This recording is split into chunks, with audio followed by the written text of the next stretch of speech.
What's up, everybody? I am your girl, Lakithia Nicole, and we are live at Lakithia Nicole Talk. And I'm super excited to have today's guest with me, Cleo Luv, a very powerful, strong Black woman, Thank you. entrepreneur, businesswoman, women's empowerment lady, Renaissance woman, Thank you. all of Thank the you. above. I'm super, super excited. So we're gonna get right into it, Chloe. I couldn't wait to get you on here to just get live and up and personal with you. And it's funny because I've read a ton of things, but the more I talk to you, the more I find out more and more things. Like today, I found out some other stuff that you Uh-huh. have. So we're gonna get right into everything. So with me, I have a musical background, Mm-hmm. and I was reading on you, and also after leaving your studio, finding out that you have a musical background as well. Mm. And so I wanted to tap into exactly how your background in music paved the way for this platform that you have today. Okay, great. Well, thanks for having me. Happy New Year. Happy New Year. Um, so I started off in music. I used to go to the studio when I was younger with my father, and I come from a whole musical background, like my family. Mm, And when I was getting my master's in public administration, I met my now husband, Swiss. amazing. And I heard his music, and I remember he was playing beats. At that time, I didn't even know he could write or rap or anything. And the catalog was so extensive and so diverse, Mm, and everything was at the same quality. wow. Nothing suffered, whether it was a rap or rock and roll or jazz. Everything had the same production quality, which was amazing Yeah. because at that time most producers were niche, so they were either did this that they were known for certain things. And Hmm.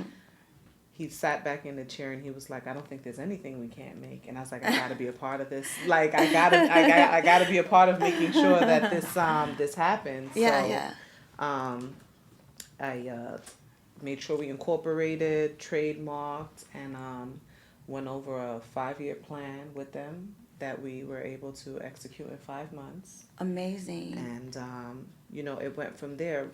Being the first business that I think we all kind of dove into on the levels that we did, there were a lot of learning curves. For one, when you sign a lease that you're going to invest into the space, make sure it's more than a year. You know what Yeah, I mean? yeah. Like, they're the little things that you don't think of because you're not taught these things. Hmm. So I went through a lot of like painful lessons, but growing pains make you stronger. Yeah. So through those things, I was able to transfer that same knowledge to other businesses. Keep the Amazing. same structure, the same idea of how business runs, but Hmm. apply it to whatever the product is or the brand is. Yeah. And that's how starting the music business paved the way.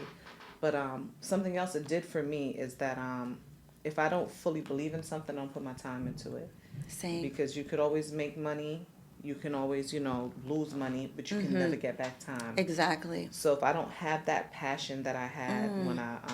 I love that. when I started with Brook Brothers, if I don't feel that same type of passion, I don't Love it. invest into it. So those were the lessons that I learned, and I was able to translate that through numerous other businesses. Amazing.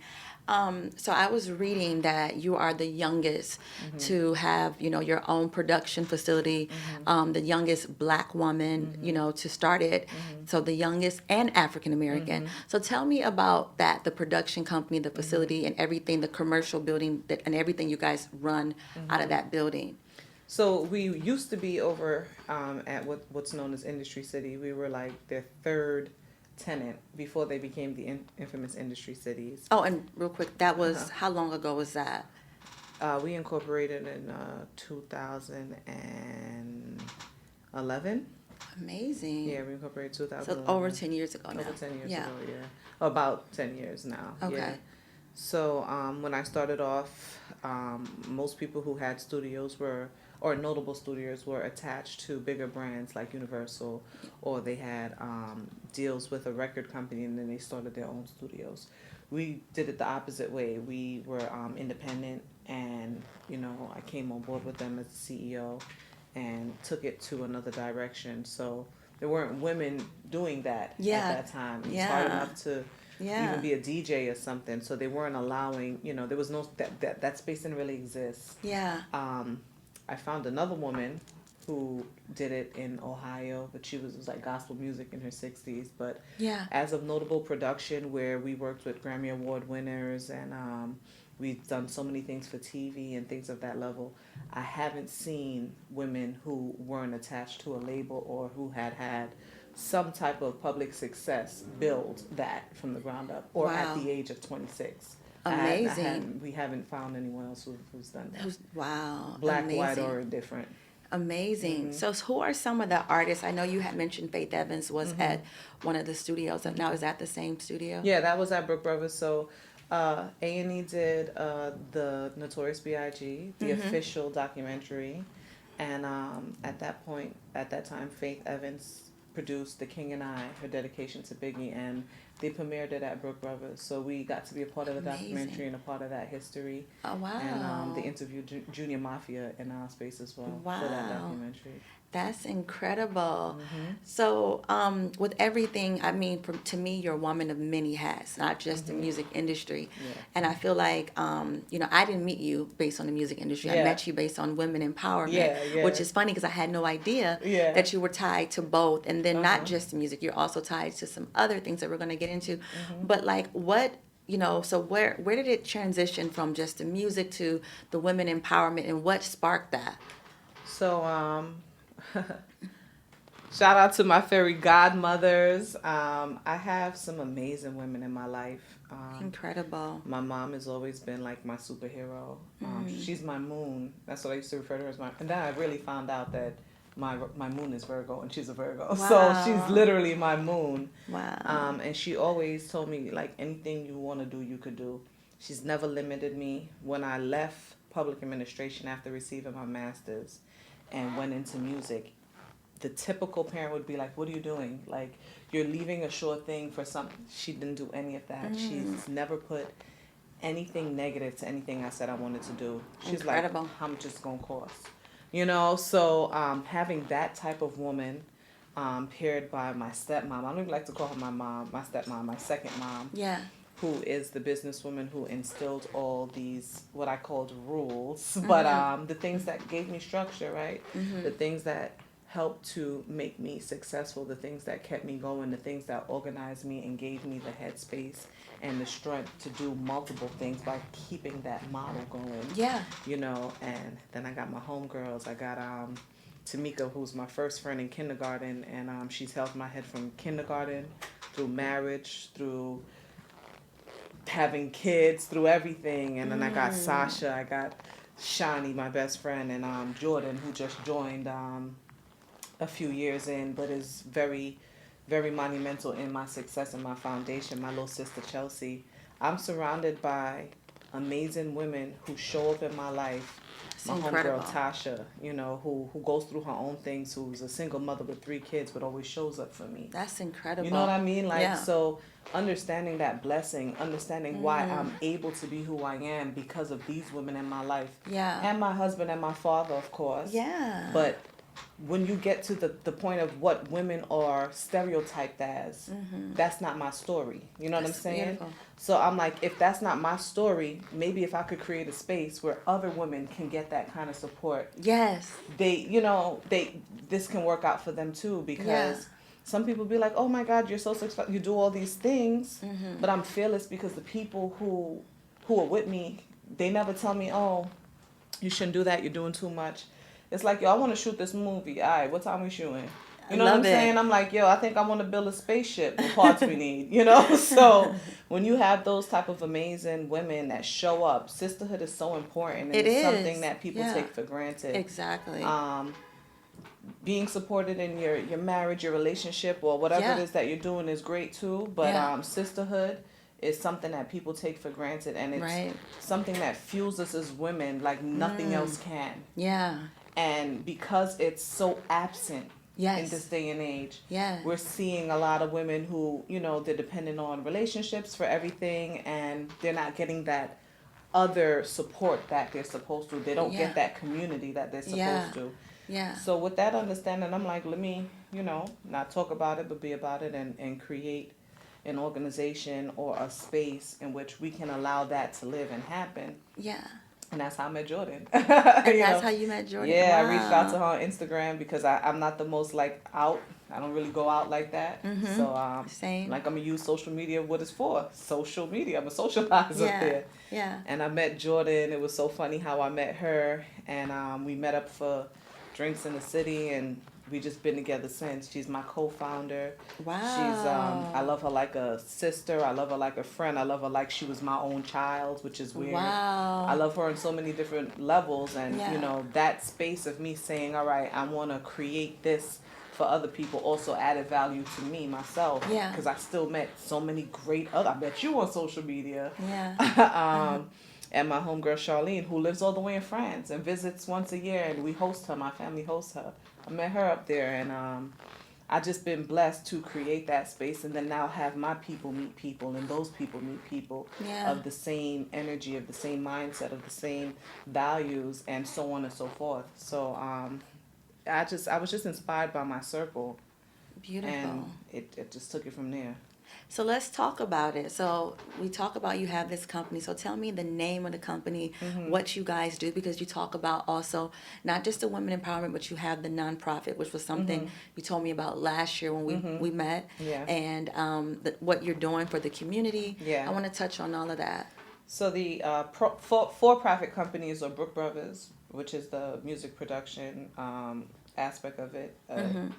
which is independent music production, recording studios, and all that stuff. Then there's Chloe Luv LLC, which is Chloe Luv, and Yes. Chloe's Corner is under that umbrella. The talent management is under that umbrella, and a couple of other things that Many hats. whatever comes to mind that Chloe Luv wants to be a part of is under the Chloe Luv umbrella. And then we have the 501c3 nonprofit is Brook Brothers Development. Yes, I think that's the one you were telling me Yeah. about. So Yes. when we started Brook Brothers Development, it was actually a music and entertainment program for high school kids, Mm-hmm. and we created micro societies in which everyone played a role in said industry that they wanted to be a part of. Mm-hmm. And we did that for 2 years with Mm. City As High School. Shout out to City As. And we added Women with Voices, which is the nonprofit, Yes.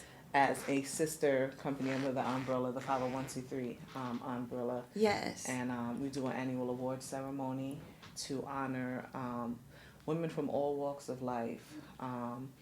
And, you know, we like to do women who are doing great things but are not necessarily famous, because Mm-hmm. that's the new celebrity for us, like Right. the everyday woman who's doing it, Exactly. and let them know, hey sis, we see you. We Right. see you, we honor you, and we're so grateful that you're doing what you're doing. So Exactly. the award ceremonies is something that's so special to us Mm-hmm. every year. It takes a lot of work, but it's so worth it. Every year. It was canceled, I was gonna. unfortunately, Yes. due to COVID Yes. for 2020. But Yeah. we're hoping that we can do the winter or fall gala for 2021. That sounds good to me. Mm-hmm. So tell me, because you just mentioned how the event was canceled. How have you been able to navigate through everything that's going on with all of the, all of the things that's under your umbrella, Mm-hmm. the Chloe's Corner, the nonprofit, everything that you have. How have you been? How have you had to transition to Mm-hmm. really just shift with everything that's moving the way it is Mm-hmm. now? To be very transparent, it was very hard. Mm-hmm. When COVID hit, I was at the peak of my career. We had just got Mayor Bloomberg as a client that in the co-working space as a corporate member. I started to speak on his behalf on why I still represent him, or I still support him as a black woman after stop and frisk. I was in talks with the campaign of doing more events to bring awareness to the initiatives that I felt were never heard, like his Greenwood initiative, the Justice for All, the All In, and everyone was so stuck on stop and frisk that they weren't able to see what was to come. Yeah. So all of this is happening. I was featured on my local news channel for Black History Yes, Month. I think that's the one I seen on the Yeah, Instagram page. yeah, I yeah. want you to elaborate on that if you can for me. Yeah. So somebody reached out to me and knew about things we were doing with Women with Voices, knew about the things I did with Brook Brothers, and I was highlighted for Black History Month by Brooklyn 12 News as the feature for the month.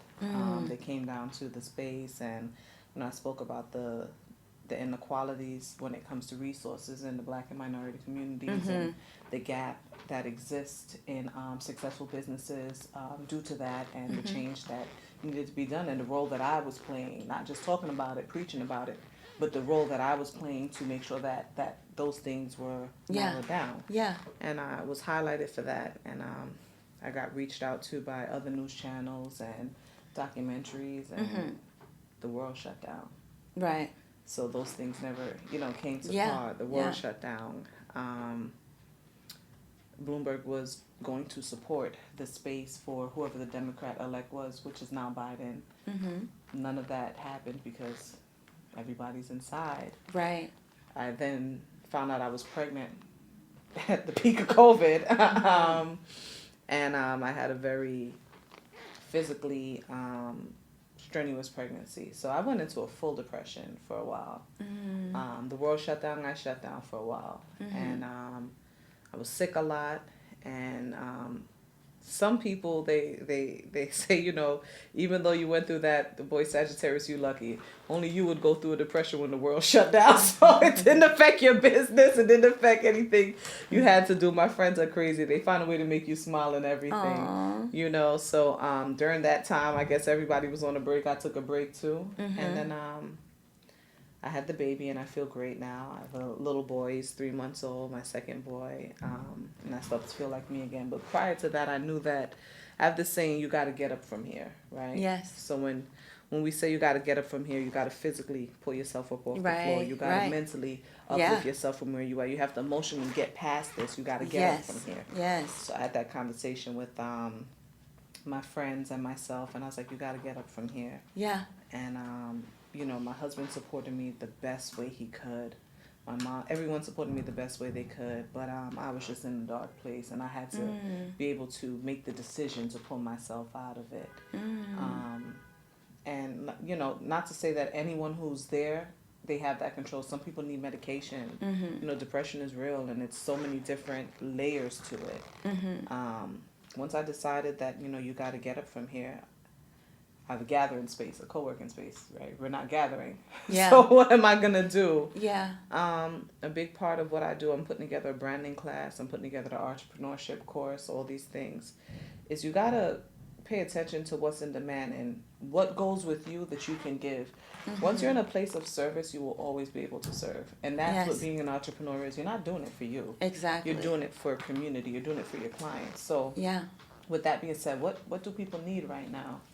What can I do with this space that doesn't involve gathering or getting fines?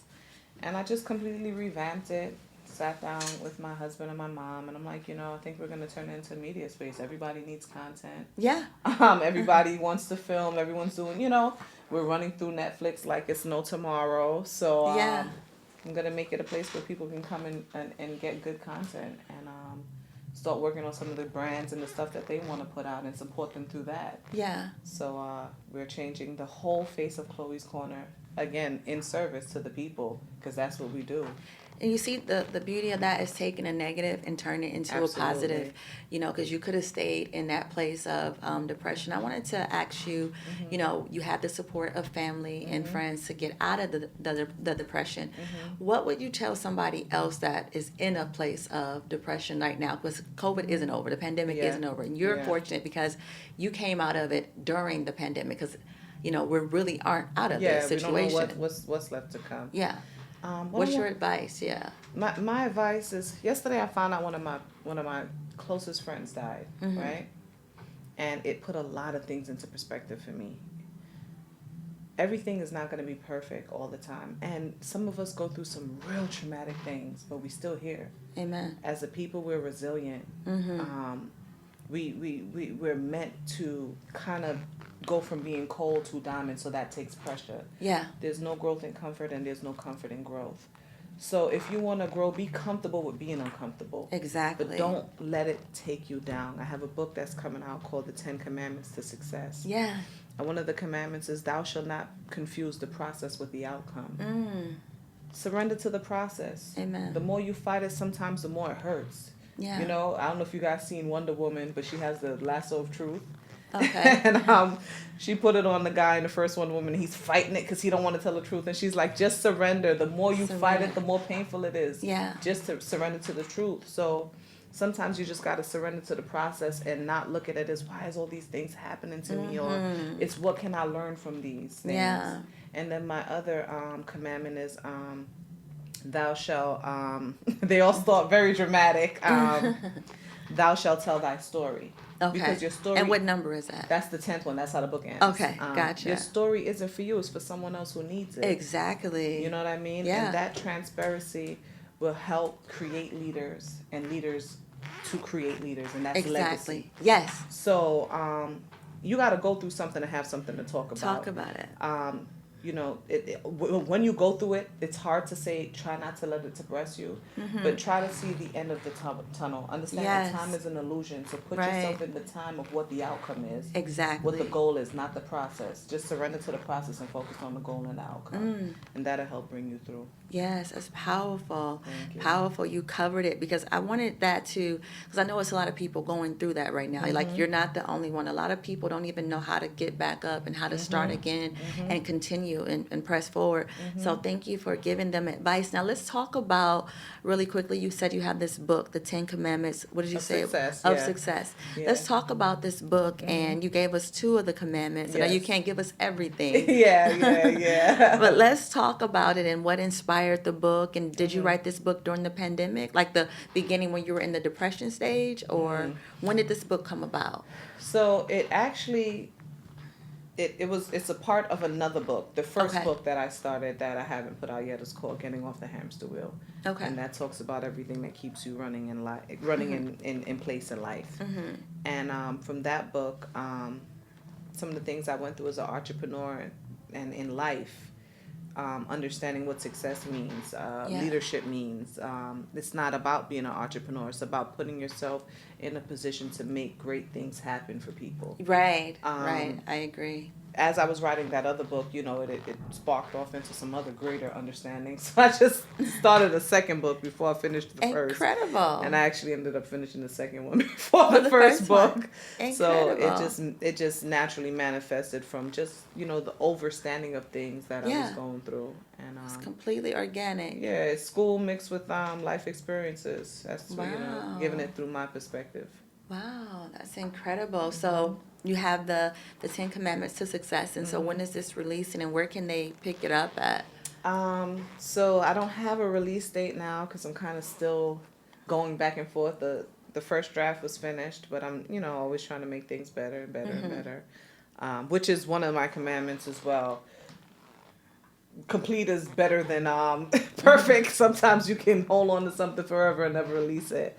But if you follow me, if you subscribe to my website, which is www.cleoluv.com, I will send out a news blast on when you can either pre-order or when it's out. Okay. Or follow me on IG at Cleo Luv, CLOE, no H, LUV, and I'll make that announcement when the book is out. Incredible.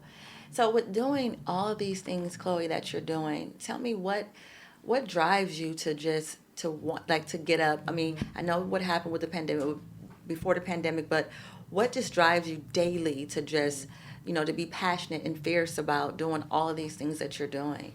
So for one thing, I don't take for granted the opportunities I have, and I don't take for granted the people who support everything that I do. And for one, being a manager, the first thing that drove me is that people trusted me to put their careers in my hands. And I think people think that's something small, but it's not. Right. You know, you're putting your livelihood, and I have to take this serious. And that's how I ended up getting my second master's. I'm like, I can't be Googling stuff. Like, I need to really be an expert at this for these people. They put their life in my hands, right? So it's just valuing the appreciation that I get from my people, and just wanting to keep them proud, like make them proud. I have life, I have people who support me, I have a creative mind, I have a husband who executes every project with me. You know what I mean? It would almost be a sin or blasphemous not to do these things, right? You have no excuse. Yeah. And I have a very creative mind, and so does he. So we just start to execute stuff, man. We put things to I love it. Yeah, we start to execute it. But I'm grateful every day for having the opportunity to get at how I live. Like, a lot of people can't say that. So I just don't take it for granted, and I work hard, and I keep working. Amazing.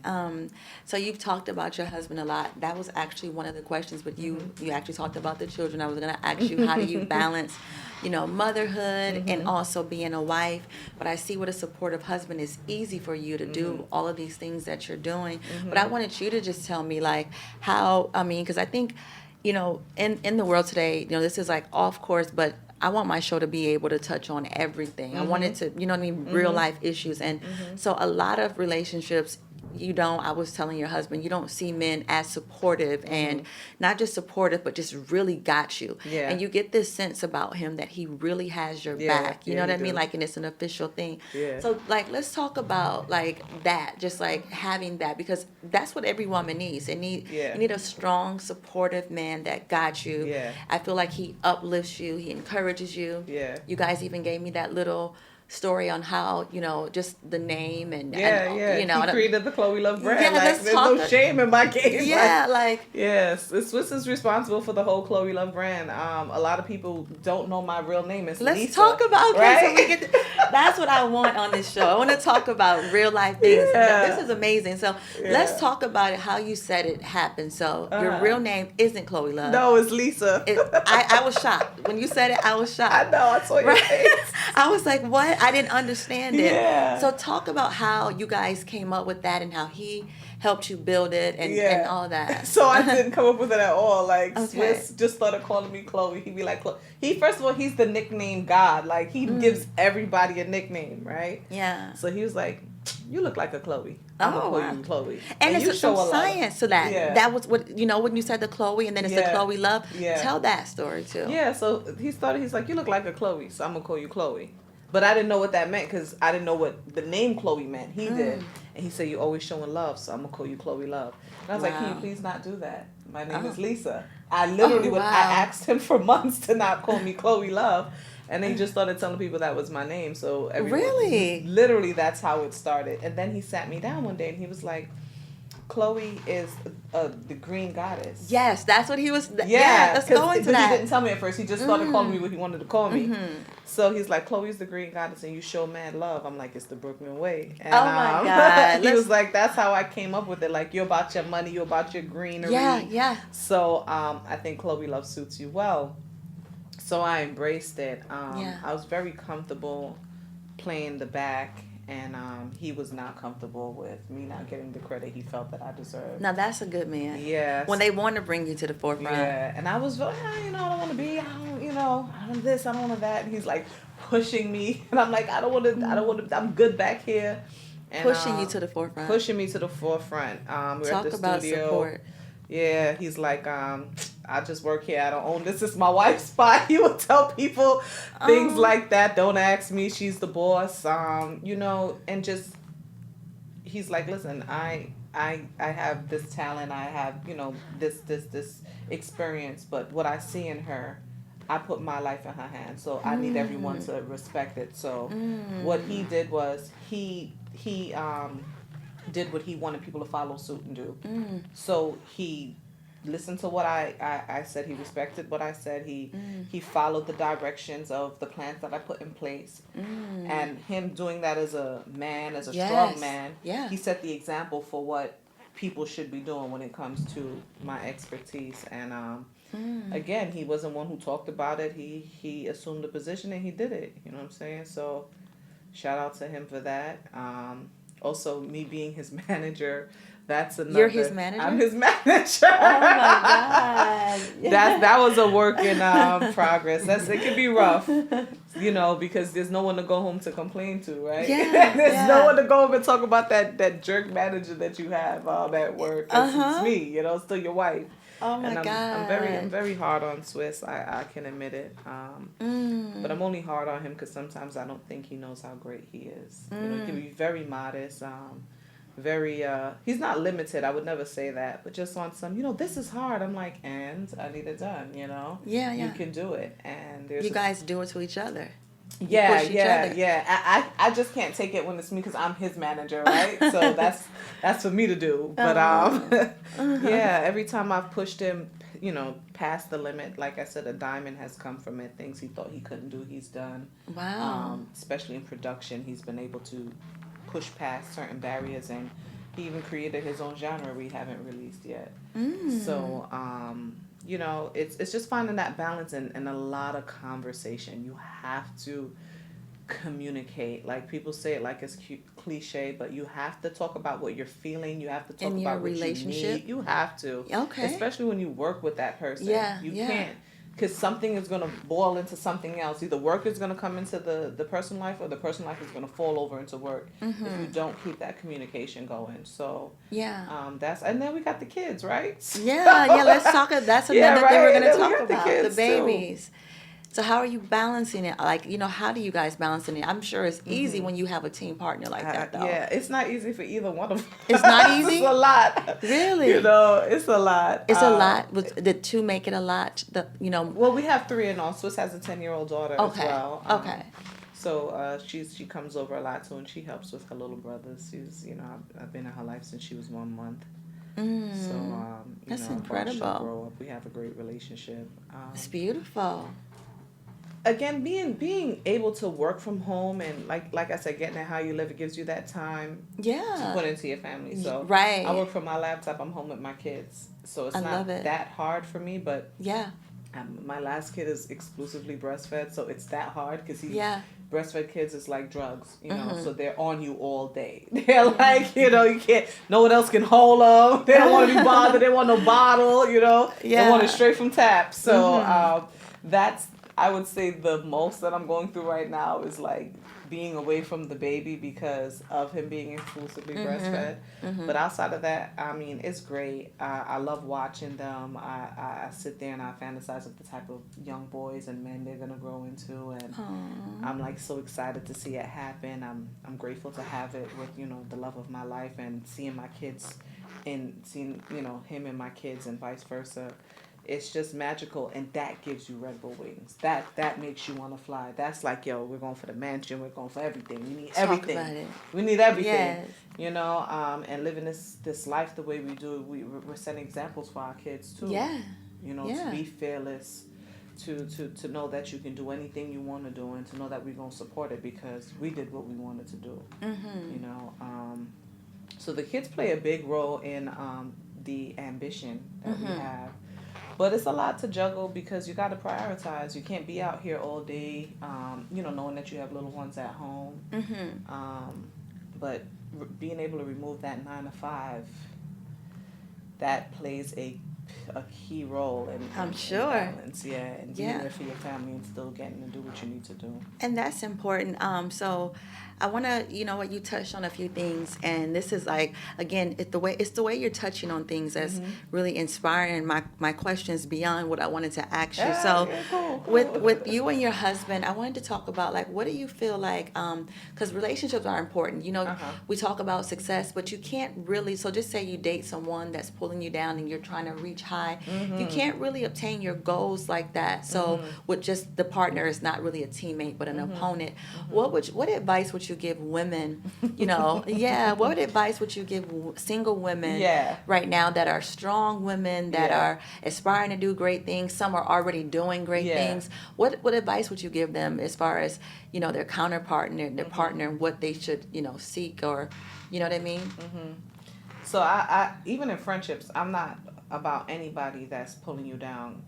A big part of success is relationships. Yeah. We think that it's all money or accolades. So I talk about that in the book too. So if you have someone in your life, whether it be a friend, whether it be a family member, or the person that you share your bed with, you can't be successful. It doesn't matter how much money you have. It doesn't matter you're not successful, because that part of your life is broken. Yes. And it will spill into other parts of your life. Talk about eventually. it. Yeah. So you have to cut that loose. Sometimes people are afraid to be alone, right? Yeah. So I challenge you, like, fall in love with you first. If you want